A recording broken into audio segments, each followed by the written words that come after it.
बिस्मिल्लाहिर्रहमानिर्रहीम। अस्सलाम वालेकुम। ये आज आपका जो वेटनरी वायरोलॉजी में लेक्चर है, इसका एक पार्ट वो पिछले लेक्चर से ही रिलेटेड है। लास्ट टाइम हमने सेल कल्चर की पैसेजिंग या सब कल्चरिंग के बारे में पढ़ा और उसमें फिर हार्वेस्टिंग की जो टेक्निक्स हैं, तो मैंने बताया था कि देयर आर टू टेक्निक्स। एक मैकेनिकल मेथड होता है हार्वेस्टिंग का, सेल्स को डिसरप्ट करने का, डिटैच करने का, और दूसरा होता है एंजाइमेटिक। तो एंजाइमेटिक मेथड से हम स्टार्ट करते हैं। मैं इसमें से ज़रा कुछ भी गो थ्रू करूँगा कि आपके साथ मैं लेक्चर मटेरियल में एक वीडियो शेयर करूँगा, वो कैसे सेल को हार्वेस्ट करते हैं बाय एंजाइमेटिक मेथड। तो उसको आप ऊपर से देख सकेंगे। मेरी क्लास है। तो enzymatic method trypsinization, mostly trypsin use किया जाता है इसमें, लेकिन ट्रिप्सन के अलावा प्रोनेज और कोलेजिनेज एंजाइम भी होते हैं, लेकिन मोस्टली ट्रिप्सन ज़्यादा कन्वीनियंट है। और तो ट्रिप्सनाइजेशन के लिए क्या होगा कि सबसे पहले तो आपके पास एक सेल कल्चर फ्लास्क होगी, जिसमें सेल जो है वो मोनोलेयर बन चुकी होगी। तो इसलिए मटेरियल मेथड में है सबसे पहले कि एक 75 सेंटीमीटर स्क्वायर फ्लास्क होनी चाहिए, जिसमें कोई भी सेल, तो यहाँ वीरो सेल लिखे हुए हैं, तो वीरो सेल जिसमें ऑलरेडी ग्रो हो रहे हो और वो सरफेस के साथ अटैच हों। फिर हैंक्स बैलेंस साथ सोल्यूशन, एक जस्ट लाइक पीबीएस सोल्यूशन ये होता है। तो ये with and without calcium and magnesium ये हो सकता है, तो यहाँ आपको विदाउट कैल्शियम एंड मैग्नीशियम चाहिए। फिर ट्रिप्सन सोल्यूशन कमर्शियली भी मिल जाता है, बनाया भी जा सकता है। 0.5% trypsin solution in HBSS without calcium and magnesium, तो ये आप प्रिपेयर कर सकते हैं या बना बनाया मिल सकता है। फिर स्पिरा सेंट्रीफ्यूज ट्यूब चाहिए आपको, वो फ्लास्क चाहिए जिसमें आप सेल हार्वेस्ट करके नेक्स्ट सब कल्चर करेंगे। पाइपर्स चाहिए और 10% FBS के साथ मिनिमम एसेंशियल मीडिया चाहिए। तो ये तो बेसिक रिक्वायरमेंट्स हैं जो कि आपको जब आप इस प्रोसीजर को पढ़ लेंगे तो यू कैन राइट इजीली। अगर आपसे जब क्वेश्चन किया जाए कि how to perform trypsinization of the cell culture for harvesting purpose, तो ट्रिप्सन जो है वो जैसे मैंने कहा एक प्रोटियोलिटिक एंजाइम है, तो ये सेल्फ डाइजेशन भी कर सकता है, ऑटोलाइज भी हो जाता है। तो इसके छोटे छोटे एलिकार्ड, छोटे छोटे इसके पोर्शन बना के रखे जाते हैं और एक टाइम पे एक एलिकार्ड उठाया जाता है, उसको फिर यूज़ किया जाता है। तो उसके बाद जो प्रोटोकॉल है मेनली उसमें क्या है कि जो आपको जो रीजेंट चाहिए, जैसे ट्रिप्सन सोल्यूशन है, HBSS सोल्यूशन है, मिनिमम एसेंशियल मीडियम है, तो उसको आपने फ्रिज से निकाल के उसको 37 वाटर बाथ पे रख दें ताकि वो रूम टेम्परेचर पे आ जाए ये सारे जो रिएजेंट हैं। क्योंकि डायरेक्टली आप कोल्ड मीडिया ऐड करेंगे सेल पे, तो वो भी सेल की जो है एक ग्रोथ पे उसका एक इफेक्ट होता है नेगेटिव। तो उसको वार्म कर लें ये सारे जो रिएजेंट हैं। उसके बाद आपने क्या करना है, अंडर इन्वर्टेड माइक्रोस्कोप वो जो आपकी सेल कल्चर की फ्लास्क है उसको आपने ऑब्जर्व करना है, देखना है कि सेल की हेल्थ क्या है, सेल अटैच हैं कि नहीं। अगर सेल अटैच ही ना हुए तो हार्वेस्ट करने का मकसद कोई नहीं है। तो they should be attach to the surface, यानी कि मोनोलेयर नज़र आनी चाहिए। फिर आपने क्या करना है, उसका जो मीडिया है फ्लास्क के अंदर, सेल कल्चर मीडियम है, उसको आपने रिमूव करना है। स्पेंट मीडिया को डिकेंट करना या रिमूव करना है। और उसके बाद वो जो सेल हैं वो तो सरफेस के साथ अटैच होंगे, उसको आपने multiple time with HPSS solution जो है उसके साथ आपने वॉश करना है, ताकि जो मीडिया के कंपोनेंट हैं सेल के साथ रह गए वो भी वॉश आउट हो जाएं। उसके बाद आपने अब नेक्स्ट जो ट्रिप्सनाइजेशन का अमल है वो 0.5% ट्रिप्सन सोल्यूशन जो है वो तकरीबन 5 ml, वो आपने वो मोनोलेयर जो बनी हुई है उसके ऊपर आप उसको स्प्रेड कर देंगे, डाल देंगे उसके ऊपर। तो उसके बाद उसको आप इंक्यूबेट करेंगे फॉर 5 मिनट्स। तो एक प्रोटोकॉल है, 5 का 4 मिनट भी हो सकते हैं, लेकिन जो मोस्टली प्रोटोकॉल होते हैं वो ऑप्टिमाइज्ड होते हैं, किसी ने वो एक्सपेरिमेंट ऐसे ही परफॉर्म किया होगा, तो बेहतर होता है कि जैसे ही रिटन प्रोटोकॉल में हो उसको उसी तरह ही फॉलो किया जाए। तो एनीवेज ट्रिप्सिन ऐड करने के बाद आप 5 मिनट इंक्यूबेट कर दें, और उसके बाद आपने क्या करना है कि you should shake the flask और उसको अंडर माइक्रोस्कोप ऑब्जर्व भी करें। तो होगा क्या कि ट्रिप्सिन ने सेल की जो अटैचमेंट है उसको ख़त्म करना है, डिटैच करना है उसको, तो सेल डिसरप्ट होंगे सरफेस से, उसको अंडर माइक्रोस्कोप मेक श्योर करेंगे वो हो गए हैं कि नहीं। और उसके बाद जितने भी सेल जो सस्पेंशन बन गई है वो ट्रिप्सिन वाले सोल्यूशन में, उसको आपने एक सेंट्रीफ्यूज ट्यूब में वो सारा कंटेंट जो है उसको ऐड कर देना है और उसको सेंट्रीफ्यूज कर देना है। तो सेंट्रीफ्यूज से क्या होगा, तो सेंट्रीफ्यूज की स्पीड भी बड़ी स्पेसिफिक है कि बहुत ज़्यादा हाई स्पीड पे नहीं करना, एक माइनर सी स्पीड है ये। तो उससे क्या होगा, जो सेल डिसरप्ट हो गए होंगे, डिटैच हो गए होंगे सरफेस से, वो सेंट्रीफ्यूगेशन के बाद नीचे बैठ जाएंगे और ऊपर जो होगा वो क्लियर सुपरनेटेंट होगा, जिसको आपने बाद में रिमूव कर देना है और आपके पास एक सेल की पैलेट आ जाएगी। उस सेल की पैलेट को अब आपने क्या करना है कि minimum essential media with 10% FBS, 5 ml उसकी अमाउंट लिखी है, तो उसके अंदर आपने उसको रीसस्पेंड कर देना है। तो अब आपके पास एक सेल सस्पेंशन आ गई जिसको आपने हार्वेस्ट कर लिया है, और वो सेल किसके अंदर है मौजूद, मिनिमम एसेंशियल मीडिया के अंदर। तो इसके अंदर FBS जो है, एक तो वैसे भी सेल की ग्रोथ के लिए चाहिए, दूसरा ये कि FBS की प्रेजेंस में जो ट्रिप्सिन पहले आपने ऐड किया था उसका इफेक्ट भी खत्म हो जाता है। अदरवाइज ट्रिप्सिन जो है वो ज़्यादा टाइम दे दें आप सेल को तो सेल डिस्ट्रॉय भी हो जाते हैं, सेल डैमेज भी हो जाते हैं, सेल किल भी हो सकते हैं। तो एनीवेज ये अब आपके पास जो सस्पेंशन आ गई उसको आपने एक नेक्स्ट फ्लास्क, उसी ही वॉल्यूम की फ्लास्क 75 सेंटीमीटर स्क्वायर की फ्लास्क, उसके अंदर आपने फ्रेश मीडिया ऐड कर देना है 10 ml फ्रेश EMEM नई फ्लास्क में ऐड कर दें जिसमें सेल ट्रांसफ़र करने हैं। और उसके बाद अब जो नेक्स्ट स्टेज है वो है टू परफॉर्म सेल स्प्लिटिंग। तो इसकी डिटेल में नहीं मैं जाऊंगा, लास्ट टाइम पिछले लेक्चर में मैंने इसको एक्सप्लेन कर दिया था। तो cell splitting you can perform either 1:5, 1:10 या 1:20 अपनी ज़रूरत के हिसाब से। तो सेल स्प्लिटिंग करने के बाद आप होपफुली आप रिक्वायर्ड अमाउंट ऑफ जो सेल है वो नेक्स्ट क्लास में आप ट्रांसफ़र कर देंगे, और उसके बाद आपने उस क्लास को इनक्यूबेटर CO2 इनक्यूबेटर में इनक्यूबेट कर दें और विद लिड जेंटली लूज। ठीक है, तो ये एक प्रोसेस है जिसको हम कहते हैं cell harvesting by enzymatic method. तो ये चाहे प्राइमरी सेल कल्चर हो, सेल लाइंस ग्रो कर रहे हो, तो सब में ये इक्वली एप्लीकेबल है। इसमें ये जो लास्ट नोट लिखा गया है इसकी इम्पोर्टेंस यही है कि जो ट्रिप्सनाइजेशन है उसका टाइम बहुत इंपॉर्टेंट है, उसकी कंसंट्रेशन ट्रिप्सन की और उसका टाइम बहुत इंपॉर्टेंट है। ज़्यादा टाइम दे देंगे तो सेल जो है वो डिसरप्ट हो जाएंगे, यानी कि सेल लाइज हो जाएंगे। तो एंड में वीडियो के अगर टाइम मिला तो मैं एक वीडियो आपके साथ शेयर करूंगा, अदरवाइज वो आप मटेरियल में वैसे भी देख सकते हैं। तो ये जो पॉइंट्स मैंने डिस्क्राइब किए इसको आप देख सकते हैं उधर से वीडियो में। तो जो नेक्स्ट हमारा जो मेन कह लें टॉपिक है आज का वो है कि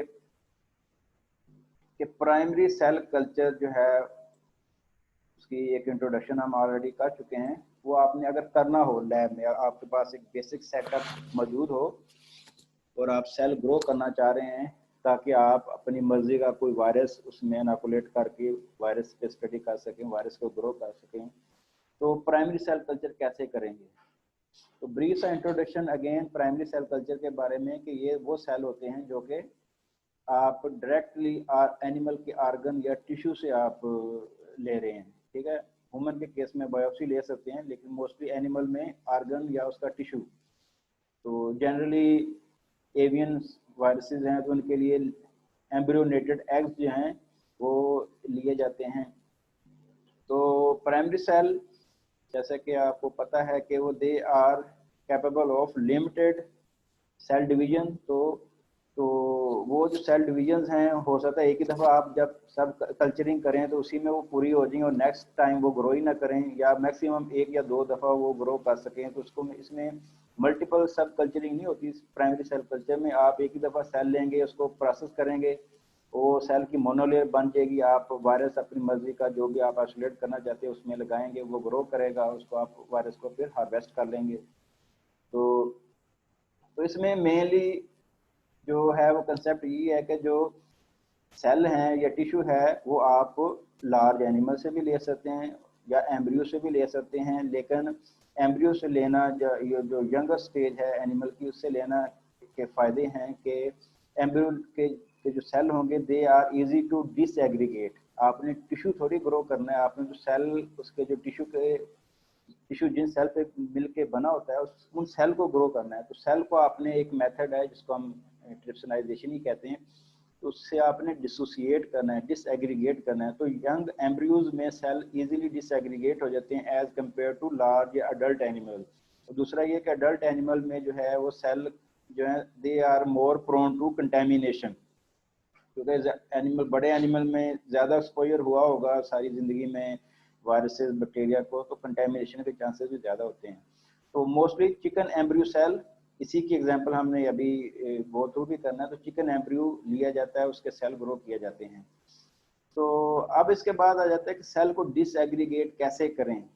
टिश्यू ले लिया आपने, तो उससे आपने सेल सेपरेट कैसे करने हैं, तो मेनली 3 मेथड यूज़ किए जाते हैं, मैकेनिकल मेथड, केमिकल मेथड और एंजाइमेटिक मेथड। तो ये तीनों मेथड किसी भी प्रोटोकॉल में at the same time use हो रहे होते हैं, यानी कि अलग-अलग नहीं, एक ही टाइम में सारे मेथड यूज होंगे। तो मैकेनिकल मेथड में क्या होता है, सबसे पहले कि आपने जो टिश्यू ले लिया है, फर्ज करें होल एम्ब्रियो ले लिया है, तो उसको आप कट करेंगे विद सीजर, स्टीराइल सीजर्स, उसकी कटिंग करेंगे, मिंसिंग करेंगे, शीयरिंग करेंगे, ताकि उसका जो बड़ा टिश्यू है वो स्मॉलर चंक्स में डिवाइड हो जाए, तकसीम हो जाए, ताकि उसकी जो सरफेस एरिया है वो भी इंक्रीज हो जाए और ज़्यादा से ज़्यादा एंजाइम उसके साथ इंटरेक्ट करके उनको सिंगल सेल में डिसोसिएट कर सके। केमिकल मेथड जो है उसमें क्या होगा कि मुख्तलिफ केमिकल यूज़ होते हैं, और वो केमिकल क्या हैं, एक तो EDTA यूज़ होता है। पिछले लेक्चर्स में मैंने बताया था कि EDTA को किलेटिंग एजेंट भी कहते हैं, क्योंकि ये कैल्शियम और मैग्नीशियम जो भी सोल्यूशन में होगी उसको ये अब्जॉर्ब कर लेते हैं। कैल्शियम और मैग्नीशियम दोनों जो है सेल की अटैचमेंट या सेल की जो आपस में इंटरेक्शन है उसको बढ़ाते हैं। तो जब कैल्शियम मैग्नीशियम को रिमूव करने के लिए आप EDTA यूज़ करेंगे तो जो डिसोसिएशन है वो प्रमोट होगी। तो केमिकल मेथड में बेसिकली क्या है कि आपने calcium magnesium free solution use करने हैं और फर्दर उसमें EDTA भी ऐड करना है, ताकि जो भी थोड़ा बहुत कैल्शियम मैग्नीशियम रह जाए वो रिमूव हो जाए। फिर आ जाता है जी कि एंजाइमेटिक डाइजेशन, जो थर्ड स्टेप है कि एंजाइम के साथ ट्रीट करना उस सेल जो टिश्यू है या टिश्यू के जो चंक्स हैं, बड़े बड़े टुकड़े हैं, उनको आप ट्रिप्सिन से कर सकते हैं, कोलेजिनेज से कर सकते हैं या प्रोनेज के साथ ट्रीट कर सकते हैं। तो एंजाइम जो हैं ये प्रोटियोलिटिक एंजाइम्स हैं। तो इसका मतलब क्या होता है, जो सेल हैं, जो टिश्यू के अंदर सेल आपस में जुड़े होते हैं, उनका जो इंटरसेलुलर मैट्रिक्स है, जो उसके अंदर डिफरेंट टाइप की प्रोटीन्स होती हैं, कोलेजन है और भी बहुत सारी होती हैं, तो उसको डिग्रेड करेगा ये एंजाइम और सेल जो है वो डिसएग्रीगेट हो जाएंगे। तो ये जो एंजाइम है इसका यूज़ मैंने पहले भी बताया कि वो बड़ा क्रिटिकल है, उसकी कंसंट्रेशन बड़ी क्रिटिकल होती है, और फिर जो एक्सपोजर देना है आपने टिश्यू को विद सेल, वो बहुत ज़्यादा भी ना हो, बहुत कम भी ना हो। बहुत ज़्यादा होगा तो क्या होगा, सेल जो हैं वो डिसएग्रीगेट तो हो जाएंगे, लेकिन वो उनकी सेल मेम्ब्रेन डैमेज हो जाएगी, वो हो सकता है हेल्दी ना रहें और ग्रो ही ना कर सकें। अगर बहुत कम टाइम देंगे और बहुत कम कंसंट्रेशन यूज़ करेंगे तो हो सकता है सेल डिसोसिएट ही ना हो। तो तो ये जो भी प्रोटोकॉल आपको मैं गो थ्रू करवाऊंगा, तो उसके जो टाइम है, उसके जो एमएल्स हैं और कंसंट्रेशन है, दे आर वेरी क्रिटिकल। तो large number of cells are obtained by longer enzymatic digestion, whereby healthier cells with a higher percentage of viability are obtained by shorter exposure time and minimum mechanical damage. तो ये चीज़ जो है concentration बहुत important है। Cell ज़्यादा लेने के चक्कर में आप ज़्यादा टाइम देंगे एंजाइम के साथ तो सेल हेल्दियर नहीं होंगे। तो ये एक ज़रा बेसिक कंसेप्ट। अब ये है कि प्राइमरी सेल कल्चर की बेसिक तो मैंने बता दी। अब ये जो अगेन लॉन्ग लिस्ट है केमिकल्स की, जो कि आपको प्रिपेयर करने पड़ेंगे बिफोर स्टार्टिंग दी एक्सपेरिमेंट। तो इसमें से आप one by one go through कर सकते हैं। जब ये एक्सपेरिमेंट पढ़ लेंगे तो ये इसको लिखना मुश्किल नहीं होगा। तो इसमें सबसे पहले जो है फर्ज करें आप ग्रो करने लगे हैं चिकन एम्ब्रियो सेल। चिकन के एम्ब्रियो के सेल्स को ग्रो करना है। उसमें हम स्पेसिफिक नहीं हो रहे कि लीवर सेल को ग्रो करना है, मसल को ग्रो करना है या किडनी सेल को ग्रो करना है। कुछ वायरसेस हैं उनके लिए आपको स्पेसिफिक भी होना पड़ता है। इन्फेक्शियस लेरिंजियोट्रेकाइटिस एक वायरस है चिकन का, तो उसके लिए एम्ब्रियो किडनी सेल ग्रो करना पड़ते हैं। तो स्पेसिफिकली फिर आप किडनी ही रिमूव करेंगे। तो जनरल अगर यानी चिकन एम्ब्रियो सेल कल्चर करेंगे तो हर तरह के सेल होंगे उसके अंदर, तो मल्टीपल वायरसेस जो हैं वो ग्रो कर सकते हैं। तो एनीवेज ये जो इनिशियल स्टेप हैं ये एक रेपिटिशन है। ऑलरेडी आपको जब मैंने बताया था कि एम्ब्रियोनेटेड एग में जब आपने वायरस की इनोकुलेशन करनी है तो आपने जो स्टेप कंसिडर करने वो इधर भी करेंगे कि आप 10 to 12 days old embryonated egg लेंगे। अगर एम्ब्रियोनेटेड नहीं होगा तो definitely you can not perform the experiment. Embryonated egg है तो कैंडलिंग करके आप मेक श्योर करेंगे कि उसके अंदर एम्ब्रियो है और वो अलाइव है, और उसके अंदर डार्क स्पॉट हो या ब्राउन हो तो उसका मतलब है कि ये ऑलरेडी एग कंटेमिनेटेड है उसको, या एम्ब्रियो डेड हो गया है। फिर वास्कुलेचर आपको क्लियरली नजर आना चाहिए। वास्कुलेचर होगा तो एम्ब्रियो अलाइव होगा। तो ये काम यानी कि कैंडलिंग करके आपने मेक श्योर कर लेना कि you have a healthy and 10 to 12 days old embryo in the egg. उसके बाद कैंडलिंग के दौरान ही आप पेंसिल से मार्क कर लेते हैं उसकी एयर सैक को। और उसके बाद आपने क्या करना है, जो उसकी सरफेस है एग की उसको स्टीरिलाइज करना है विद 70% एथेनॉल। क्योंकि सेल कल्चर में जो मोस्ट इम्पोर्टेंट चीज़ होती है वो होती है कंटेमिनेशन। कि कंटेमिनेशन आपने अवॉइड करनी है तो उसके लिए आप हर वो स्टेप कंसीडर करेंगे जिससे कंटेमिनेशन आ सकती है। तो एग की सरफेस को आप स्टीरिलाइज कर लेंगे और एक स्टीराइल पेट्री डिश जिसके अंदर HBSS सोल्यूशन ऐड किया गया वो रख लेंगे, ताकि आप जब आपने इसमें से एम्ब्रियो को निकालना है यूजिंग स्टीराइल टेक्निक तो उसको आप फिर पेट्री प्लेट में HBSS सोल्यूशन उसके अंदर आप रख देंगे उसको। तो एनीवेज ये एम्ब्रियो का स्ट्रक्चर अगेन सेल सरफेस को इसकी जो ब्रॉडर एंड पे इसका जो है उसको आप स्टीरिलाइज कर लेंगे और स्टीराइल सीजर के साथ इसको आप ब्रेकअप करके जो एयर सैक है उससे होते हुए आप इसकी जो शेल मेम्ब्रेन है उसको रिमूव करेंगे और आप एम्ब्रियो को एसेप्टिकली उठा के आपने वो पेट्री प्लेट में रख लेना है। और उसके बाद इस सारे स्टेप में आपने करना क्या है कि आप यॉक जो रह गई होती है जो एंड तक एग के अंदर मौजूद होती है यॉक, उसको नहीं आपने साथ लेके आना, अदरवाइज वो जो आपका ये सेल कल्चरिंग का प्रोसेस को वो कंप्रोमाइज करेगी। तो एग यॉक को अवॉइड करना है, सिर्फ एम्ब्रियो को ही पकड़ के आपने पेट्री प्लेट जो है डिश जो है उसके अंदर आपने उसको रखना है। तो अब पेट्री प्लेट के अंदर कह लें एम्ब्रियो है उसको आपने स्टीराइल फोर्सेप्स सीजर यूज करते हुए, और ये सारा जो प्रोसीजर है वो डेफिनेटली आप ओपन एयर नहीं कर रहे होंगे, आप under the hood safety cabinet में कर रहे होंगे। और आपने उस एम्ब्रियो के हेड विंग्स और लेग्स को आपने रिमूव कर देना है और जो रिमेनिंग जो स्ट्रक्चर रह जाएगा उसको हम कहते हैं टॉर्सो। तो उस टॉर्सो को आपने एक स्टीराइल बीकर जिसके अंदर HBSS सोल्यूशन होगा उसके अंदर ऐड कर देना है, उसको अच्छी तरह वॉश कर लेना है, उसके साथ उसको फिर सीजर से उसकी मिंसिंग कर देनी है।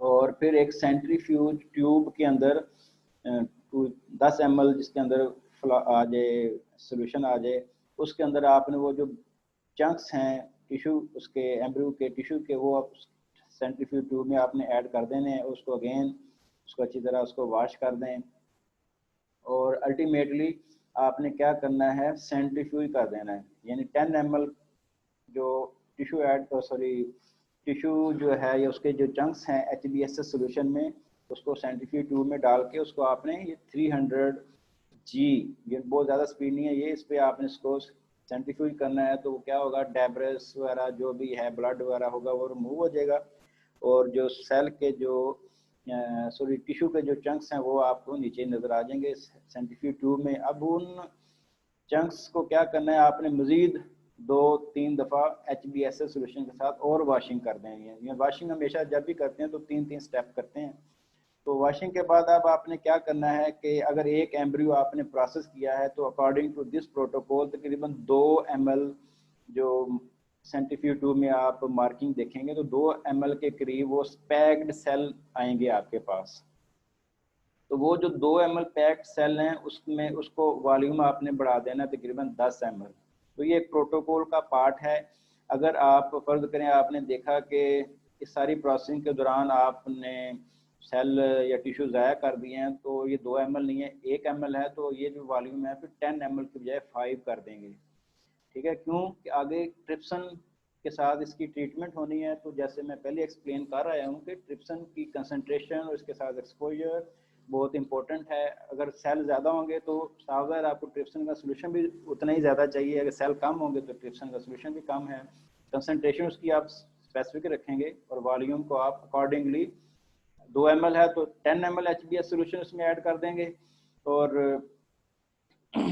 उसके बाद नेक्स्ट स्टेप क्या है कि अब ये जो पैक्ड सेल थे HBSS के अंदर उसको आपने एक स्मॉल कोनिकल फ्लास्क, जिसको एलन मायर फ्लास्क कहते हैं या कोनिकल फ्लास्क ही कह लें, छोटी सी फ्लास्क, जिसके अंदर आपने 10 ml 0.5% ट्रिप्सन सोल्यूशन ऐड किया हो या बाद में कर दें। तो कहने का मकसद है 10 ml ट्रिप्सन सोल्यूशन 0.5% और 10 ml HBSS सोल्यूशन जिसके अंदर ये टिश्यू चंक्स हैं उसको आपने अब आपके पास आ गए हैं, उसको आपने ये जैसे फ्लास्क नज़र आ रही है, सॉरी ये जो एक अपरेटस नज़र आ रहा है इसको हमने यूज़ करना है।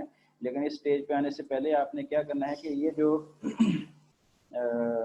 2 सोल्यूशन आपने ट्रिप्सन के साथ मिक्स कर किया है उसको आपने अब इनक्यूबेट करना है ताकि ट्रिप्सन जो है वो अपना काम कर सके। तो अब इधर टाइम कितना लिखा है, 1 घंटा, 1 आवर फॉर 37 डिग्री सेंटीग्रेड आपने उसको इनक्यूबेट करना है। तो 1 घंटे के अंदर होपफुली जो है वो सेल जो जो चंक्स हैं उनकी डिसएग्रीगेशन होगी, वो सिंगल सेल सेपरेट होंगे और वो जो जो टिश्यू क्या कहते हैं जो ट्रिप्सन सोल्यूशन है और जो HBSS सोल्यूशन उसके अंदर वो फ्लोट कर रहे होंगे। तो ये आपके साथ जो एक मैं वीडियो शेयर करूंगा उसमें ये जो ट्रिप्सन वाला स्टेप है वो 3 दफ़ा उन्होंने किया है। तो ये मॉडिफिकेशन है, वो वीडियो में प्रोटोकॉल और है, इधर प्रोटोकॉल और है। ठीक है, तो किसी को भी फॉलो कर लें लेकिन किसी एक प्रोटोकॉल के साथ आप स्ट्रिक्टली उसको फॉलो करेंगे तो आप एट द एंड एक इफेक्टिव आपके पास सेल आएंगे। तो anyways according to this protocol trypsinization के बाद आपने इनक्यूबेट किया 1 घंटा, फिर उसके बाद क्या होगा, जो सेल हैं सारे उसको आपने सेंट्रीफ्यूज ट्यूब में ऐड कर देना है, उसको फिर अगेन सेंट्रीफ्यूज करेंगे तो सुपरनेटेंट क्लियर होगा, सेल जो है वो नीचे बैठे होंगे, पैलेट बनी होगी उनकी। अब उस पैलेट को आपने तकरीबन फिर 2-3 दफ़ा और HBSS सोल्यूशन के साथ वॉश कर लेना है। और वॉशिंग के बाद अब आपने क्या करना है, कोई 5 ml और इसमें एक स्टेप ज़रा मिस कर गया कि ऊपर ये जो 18 स्टेप है, 18 स्टेप के बाद जब आपने सेल्स की जो सस्पेंशन है ट्रिप्सनाइजेशन के बाद उसको आपने एक स्टीराइल गाज फिल्टर से पास करना है ताकि जो बड़े चंक्स हैं वो रिमूव हो जाएं सिंगल सेल से। तो ये जो स्टीराइल गाज फिल्टर है ये मैंने साथ ही आपको वीडियो में इसमें दिखाया था नोट्स में। ये एक अपरेटर से आप बना सकते हैं, सेंट्रीफ्यूज ट्यूब जिसमें नीचे आप सेल आएंगे, ऊपर ये एक फनल है, उसके ऊपर ये स्टीराइल गाज जैसे पट्टी होती है, तो वो उसके ऊपर ये आपने ट्रिप्सनाइजेशन के बाद जो भी फ्लूइड है उसके आप ऊपर डालेंगे तो मोटे मोटे जो सेल या टिश्यू के होंगे टुकड़े वो ऊपर रह जाएंगे और सिंगल सेल विद सोल्यूशन नीचे सेंट्रीफ्यूज ट्यूब में चला जाएगा। तो ये इसको हम कहते हैं फिल्ट्रेशन। तो फिल्ट्रेशन के बाद आपने अगेन फिर सेंट्रीफ्यूज करना है और सेंट्रीफ्यूगेशन के बाद जो है वो जो तकरीबन सेल पैलेट आएगी उसको आपने 3 से 5 ml minimum essential media with 10% FBS, उसके साथ मिक्स कर देना है। तो इस स्टेप के बाद बाकी चीज़ें वही जो पहले भी हम पढ़ के आए हैं कि आप सेल स्प्लिटिंग भी कर सकते हैं बाय यूजिंग डिफरेंट रेशोज 1:5 या 1:10 1:20, या दूसरा मेथड है सेल काउंट करने बाय हीमोसाइटोमीटर। तो हीमोसाइटोमीटर के ज़रिए आप सेल काउंट करेंगे तो आपने जो सेल मिनिमम एसेंशियल मीडिया में जो फाइनल कंसंट्रेशन है वो तकरीबन 10⁶ सेल पर ml, उसको आपने एडजस्ट कर लेना है। हो सकता है सेल 10⁻12 हो तो उसको आपने अकॉर्डिंगली डाइल्यूट करके आपने इसको इतना यानी कि स्टॉक जो आपने मेंटेन करना है 10⁶ सेल पर ml इन EMEM मीडिया। तो उसके बाद क्या करेंगे कि जी वो सेल जो है आप नेक्स्ट फ्रेश फ्लास्क जिसके अंदर 10 ml मीडिया ऐड किया होगा उसके अंदर ट्रांसफ़र कर देंगे, या दूसरा ऑप्शन होता है 12 वेल प्लेट्स। शुरू के लेक्चर में आपको मैंने दिखाई थी 12 वेल प्लेट सेल कल्चर की, या उनमें ऐड कर दें। तो 12 वेल प्लेट होगी तो तकरीबन 1 ml पर वेल ऐड करेंगे आप मीडियम, और अगर फ्लास्क है 75 सेंटीमीटर स्क्वायर की तो उसमें आप 10 ml जो है वो मीडिया होगा उसके अंदर, और 10 ml के अंदर सेल कितने ऐड करने हैं वो डिपेंड करता है आपकी सेल स्प्लिटिंग पे। तो हो सकता है अगर आप 1 ml ऐड करेंगे तो वो 2 दिन में वो मोनोलेयर बन जाएगी, तो 2 करेंगे वो जल्दी बन जाएगी। तो एनीवेज ये मैं चीज़ पहले आपको एक्सप्लेन करके आया हूँ। तो सेल जो हार्वेस्ट किए जो स्ट्रिप्सनाइजेशन के बाद जो सेल आया उसको आपने फाइनली फ्रेश फ्लास्क में फ्रेश मीडिया के अंदर ऐड कर देना है, इनक्यूबेट कर देना है, और उसके बाद आपने उसको चेक करना है डेली कि सेल ग्रो कर रहे हैं कि नहीं। सेल ग्रो कर रहे होंगे तो क्या होगा, सेल अटैच होना शुरू होंगे, मोनोलेयर बनना शुरू होगी, कन्फ्लुएंसी आप उसमें इंक्रीज होता देखेंगे आप कि पहले थोड़े सेल अटैच हुए नेक्स्ट डे और हो गए, ठीक है। तो और contamination very important, cell grow तो कर जाते हैं लेकिन अगर उधर फंगस ग्रो कर रही हो, अब नॉर्मल जो है वो कलर चेंज हो जाए, जल्दी कलर चेंज हो जाए मीडिया का, तो इसका मतलब ये है कि ये कोई आपने ड्यूरिंग एक्सपेरिमेंट आपने केयर नहीं की और अनवांटेड बैक्टीरिया ग्रो कर गए हैं, फंगस मोस्टली ग्रो कर जाती है। तो सेल कल्चर का प्रोटोकॉल स्टेप बाय स्टेप आपने अगर फॉलो किया तो इतना मुश्किल नहीं है, जस्ट आपको एक यानी कि इसको ज़रा गो थ्रू करेंगे तो याद हो जाएगा। लेकिन मेन जो चीज़ है जब आपने परफॉर्म करना है वो है कंटेमिनेशन को आपने अवॉइड करना है, कि हर एक स्टेप जो आपने लेना है उसमें सोचना है कि इसमें कंटेमिनेशन आ सकती है कि नहीं आ सकती। जो भी रिएजेंट सोल्यूशन यूज़ कर रहे हैं हर एक को स्टीराइल होना चाहिए, फ्री फ्रॉम जर्म्स होना चाहिए। इसमें एंटीबायोटिक भी यूज़ होती हैं, जो भी ये सोल्यूशन है जो EMEM है इसके अंदर एंटीबायोटिक्स भी ऐड की जाती हैं। तो लास्ट तकरीबन 4-5 मिनट रहते हैं इसमें, तो आपके साथ मैं एक वीडियो शेयर करता हूँ जिसको आप बाद में ज़रा डिटेल से भी देख सकते हैं। तो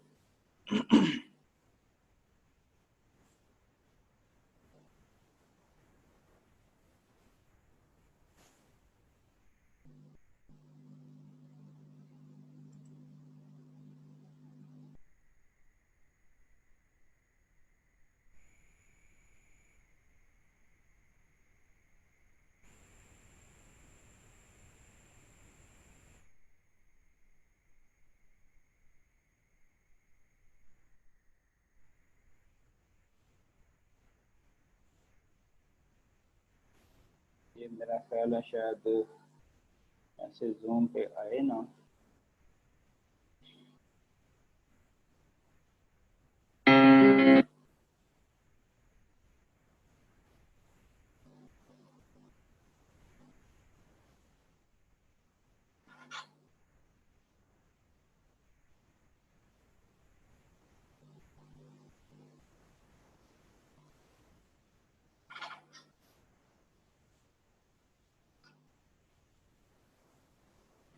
तो ये मेरे ख्याल में वीडियो आपको नज़र आ रही होगी।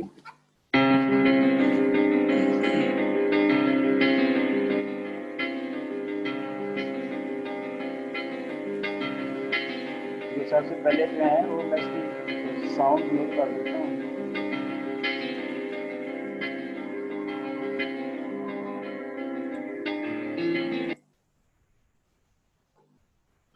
ये वीडियो देखेंगे तो आपको सारा एक्सपेरिमेंट भी समझ आ जाएगा। तो मैं इसको ज़रा क्विकली गो थ्रू करता हूँ थोड़ा थोड़ा करके। ये एम्ब्रियो निकाल लिया उसमें से।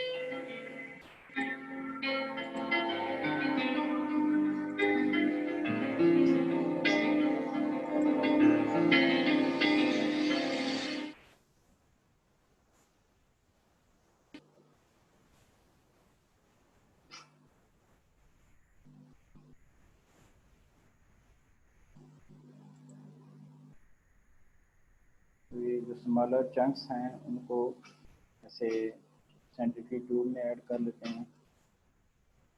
ये ट्रिप्सनाइजेशन का प्रोसेस है, उसको आपने इंक्यूबेट किया। यहाँ वीडियो में टाइम और होगा, आपने नोट्स वाला ही फॉलो करना है।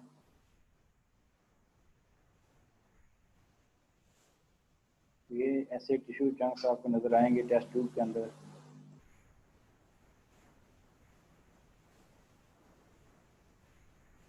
इस वीडियो में मुख्तलिफ 3 दफ़ा उन्होंने ट्रिप्सनाइजेशन किया। तीनों दफ़ा जो भी सेल आए होंगे वो उनको एंड में वो इकट्ठा कर लेंगे।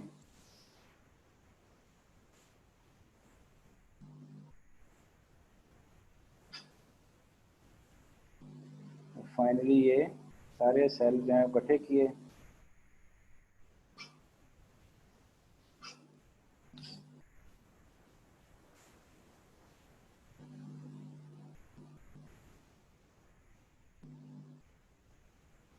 ये यहाँ पर EMEM जो मीडिया है वो सेल के साथ मिक्स कर दिया है।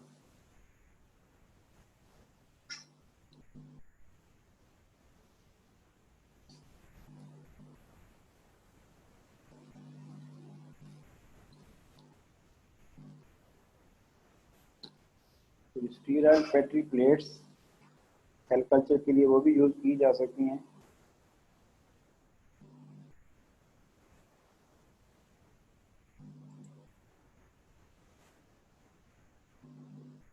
तो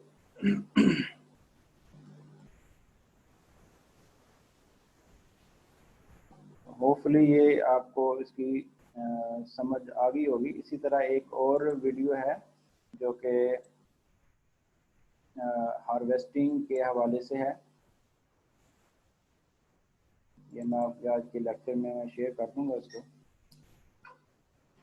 तो ये ज़रा लेंथी वीडियो है, इसको मैं ब्रीफली ज़रा गो थ्रू कर देता हूँ।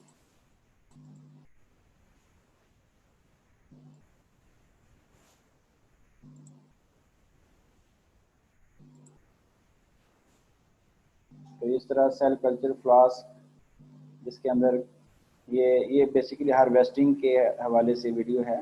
तो ऑलरेडी फर्ज करें आपके पास ऐसे सेल कल्चर फ्लास्क हो तो ये मोनोलेयर आप इसको इस तरह देख सकते हैं।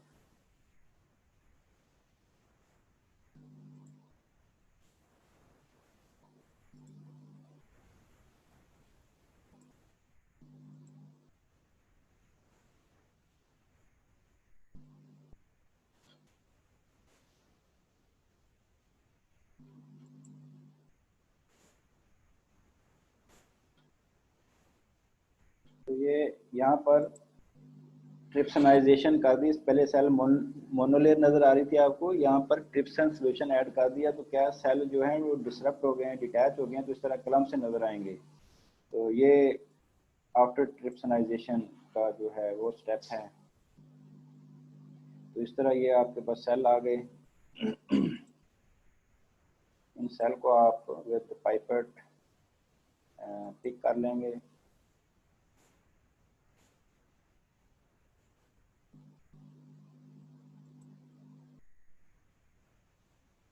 तो ये आपके पास एक ट्यूब के अंदर सेल आ गए और इसको आप फर्दर सेल स्प्लिटिंग करके आप नेक्स्ट क्लास में भी लगा सकते हैं।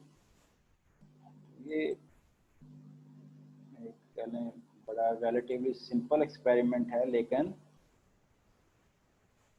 जब परफॉर्म करें तो फिर ज़रा आपको टफ लग सकता है, लेकिन प्रोटोकॉल को आप अगर आप फॉलो करें तो it's not a difficult job. तो ये वीडियो भी है जो मैं रिकॉर्ड करके LMS और YouTube पे भी अपलोड कर देता हूँ। तो आप इसको मटेरियल जो है आपको LMS से लें और वीडियो जो है वो YouTube पे देखें जाके। तो इंशाल्लाह नेक्स्ट लेक्चर में हम पढ़ेंगे कि भी ये जो सेल आपने प्रिपेयर किए हैं इसको आपने वायरस से इनोकुलेट कैसे करना है, उसका प्रोसीजर हम फिर नेक्स्ट लेक्चर में देखेंगे।